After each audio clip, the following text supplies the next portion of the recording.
This is JR and I'm Jazzy, and for the past year we've been trying to build out our first home together, a home on wheels. I am sweating up here. With no prior experience, we used YouTube, some blogs, and thinking outside the box to get this build of our dreams done. We didn't have 2 tables to put up to cut this, so we used these old barrels we found around the yard. Now, with it finally completed 270 days past the date we thought it would be, we're able to hit the road with our cat. This is Ben. We're taking our van, Stevie the Sprinter, on some new adventures that I personally never thought we'd be able to go on.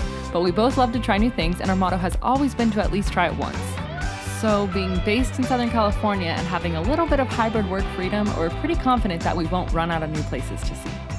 Most of our favorite experiences are the ones that we didn't even have planned, like the bass we stumbled on during our desert trip in Joshua Tree, or flying up to Idaho and biking the coolest trail we've ever seen. Safety first, kids. The light at the end of the tunnel.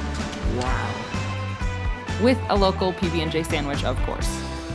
Or seeing the Niagara Falls of California after trusting a few signs on the road with absolutely no cell phone service for hours. Or our last-minute first whitewater rafting experience that we clearly had no fun at all.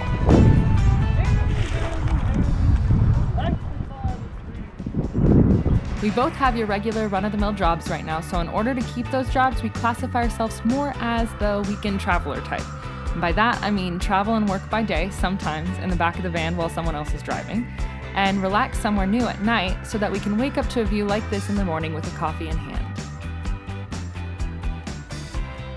I also should mention that we're self-proclaimed foodies who specialize in ice cream reviews. That's good. Does that have coffee in it? I didn't know that ice cream can climb. It took us 5 years to make traveling a priority, so our only hope is that by watching our videos, you'll find a few ideas on how you can balance a typical job and seeing the world as much as you can in your free time too. And you could probably bring your own pen along. We're happy to have you here for all the good, the bad, and the fun experiences we somehow end up on. So thanks for following along on our journey, and we'll see you in the next video.